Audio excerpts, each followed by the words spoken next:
আমরা আজকে আলোচনা করব কোরবানি গোশত কতদিন পর্যন্ত খাওয়া যায় এ ব্যাপারে ইসলামের কি বিধান। আমরা যদি রসুল পাক সাল্লাল্লাহু আলাইহি ওয়াসাল্লামের সিরত থেকে রসুল পাক সাল্লাল্লাহু হাদিস থেকে যদি আমরা শুনি তাহলে এটা অত্যন্ত ভালো।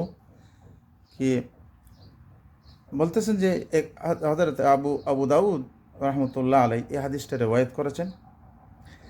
আন নুবাইশা قال قال رسول الله صلى الله عليه وسلم ইন্না কুন্না নাহিনাকুম আন লুহুমিহা আন তাকুলুহা ফাওকা সালাসিন লিকাই তাসআকুম। রাসূল পাক সাল্লাল্লাহু আলাইহি ওয়াসাল্লাম বলতেছেন যে আমি আপনাদেরকে কুরবানির গোশত 3 দিনের চাইতে বেশি যেন না রাখেন, যেন এর 3 দিনের ভিতরে যেন খেয়ে ফেলেন এ ব্যাপারে হুকুম করেছিলাম। ফাকাদ জা আল্লাহু বিসসাআতি, এখন আল্লাহ রাব্বুল আলামিন আপনাদেরকে রিজিকের মধ্যে ফরাগত করে দিয়েছে, সবার অবস্থা ভালো হয়ে গেছে। ফকুলু, তাহলে এখন আপনারা 3 দিনের চাইতে বেশি খাইতে পারেন। ওয়াদ্দাখিরু, 3 দিনের চাইতে বেশি আপনি রাখতে পারেন। আলা ওয়া ইন্না হাযিল আইয়াম আইয়ামু আকলিন ওয়া শারবিন ওয়া যিকরিল্লাহি আযজা ওয়া জাল। এই হাদিসটা সহিহ, 2813 নম্বর হাদিস, সুনানে আবি দাউদ। তাহলে এখানে রাসূল পাক সাল্লাল্লাহু আলাইহি ওয়াসাল্লাম কি বলছেন? কোরবানি গোশত সম্পর্কে যদি আমরা ঐতিহাসিকভাবে যদি দেখি, প্রথম যুগে হযরত আদম আলাইহিস সালামের যুগে বা তার পরবর্তী যুগের মধ্যেও কোরবানি করার পরে কোরবানি গোশত মানুষের জন্য খাওয়াটা জায়েজ ছিল না।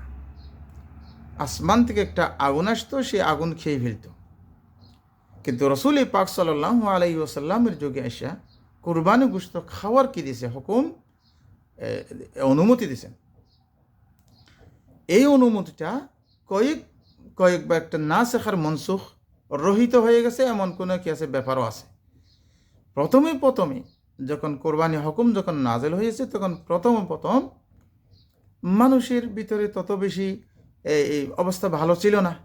এই কারণে রাসূল পাক সাল্লাল্লাহু আলাইহি ওয়াসাল্লাম বলতেন যে 3 দিনের ভিতরে কোরবানি গোশত খেয়ে ফেল, যাতে করে গরিব গুরুবা যারা আছে তারা যেন পায়, তাদের কাছেও যেন গোশতগুলি যেন পৌঁছতে পারে। এই কারণে সবাই যেন বন্টন করে 3 দিনের ভিতরে খাইয়ে শেষ করো।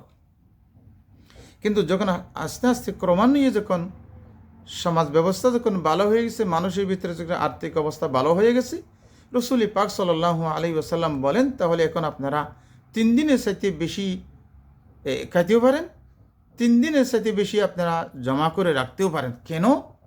সবাই কোরবানি করানোওয়ালা হয়ে গেছে, সবার ঘরে ঘরে গোশত আছে, সুতরাং আর কাউকে দেওয়ার তত বেশি কি হবে না, প্রয়োজন হবে না।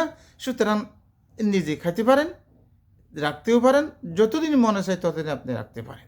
তাহলে এই হাদিস থেকে আমরা বুঝতে পারি 3 দিনের ভিতরে খেয়ে ফেলতে হবে এমন কোনো কথা না। সবাইকে রান্না করে ফকির ফকরাদেরকে খাওয়াই দিতে হবে এমন কোনো কথা না। এবং রাসূল পাক সাল্লাল্লাহু আলাইহি ওয়াসাল্লাম কোরবানি গোশত নিজে খাইছেন, আহলে আয়ালদেরকে খাওয়াইছেন, তাহলে 3 দিনের পরেও রাখতেও পারবে, খাইতেও পারবে, এগুলিকে শুকাইয়া রাখতেও পারবে, খাইতেও পারবে। এ ব্যাপারে ইসলামের কোনো বিধিনিষেধ নাই। আল্লাহ রাব্বুল আলামিন সবাইকে বোঝার তৌফিক দান করুন।